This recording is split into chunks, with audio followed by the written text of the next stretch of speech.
atau sekaligus nanti dari pemerintah. Oleh karena itu kita akan manfaatkan waktu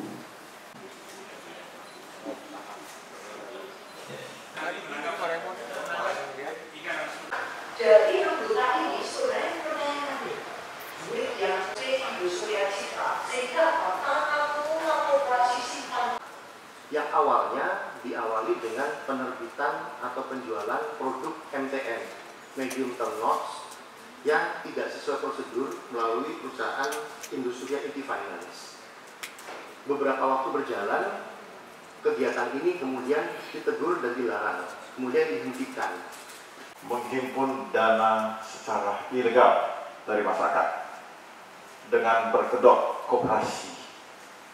Koperasi ini muncul kalau kita lihat dari hasil penyidikan maupun dari fakta-fakta hukum di persidangan adalah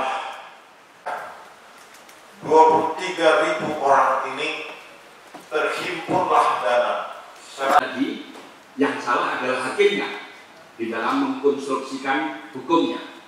Sedangkan dari penyidik kita sudah menangkap bahwa ada pengumpulan dana untuk koperasi, kemudian dana terkumpul tidak untuk kepentingan koperasi tetapi untuk kepentingan yang lain, maka minimal di situ penggelapan sudah ada. Nah, itu memang beberapa cirinya antara lain korbannya ribuan ya. Dari Pak Teteh ke 8.000 sekian, tadi Pak Jam itu ada angka 22.000 sekian gitu ya. Tapi jumlahnya selalu ribuan financial crimes yang besar seperti ini.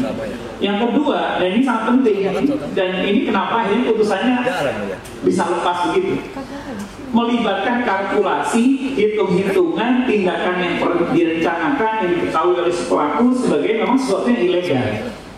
Kita semakin berkeyakinan bahwa pemerintah dalam hal ini Jampidum, kejaksaan untuk terus melakukan upaya kasasi untuk pemidanaan terhadap Hendy Surya yang memang dari memenuhi unsur lah penggelapan, penipuan, TPPU dari aset yang dimiliki oleh koperasi. Nah, pemidanaan ini saya kira penting karena pemerintah berkepentingan bagaimana secepat mungkin bisa segera mengembalikan ya uang-uang anggota koperasi yang digelapkan itu ya sesuai dengan putusan PKPU. Dan ini karena putusan PKPU itu tidak bisa dijalankan karena asetnya sudah nggak ada, asetnya tidak lagi dimiliki oleh koperasi.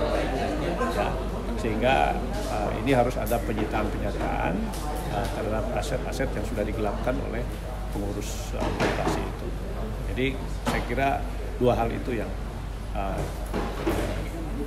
dari urgensi dari FGD hari ini. Jadi hari ini kita menserusi putusan Majelis Hakim terhadap kasus Indosuria yang dituntut pidana dengan sungguh sangat meyakinkan sebelum diajukan ke pengadilan, sudah diuji dari berbagai aspek, tapi ternyata diputus konslah.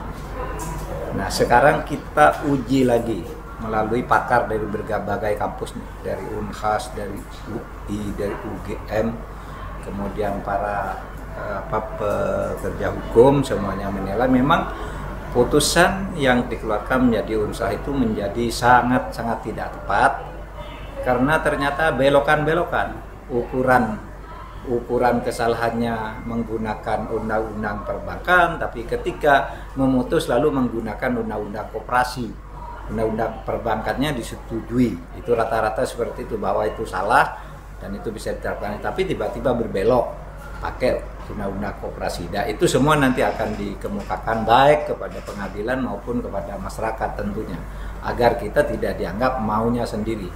Yang jelas kami akan terus berusaha kasus Indosuria ini tidak boleh berlanjut korupsinya dan penipuannya, sehingga akan terus kita kejar dan akan terus kita lawan.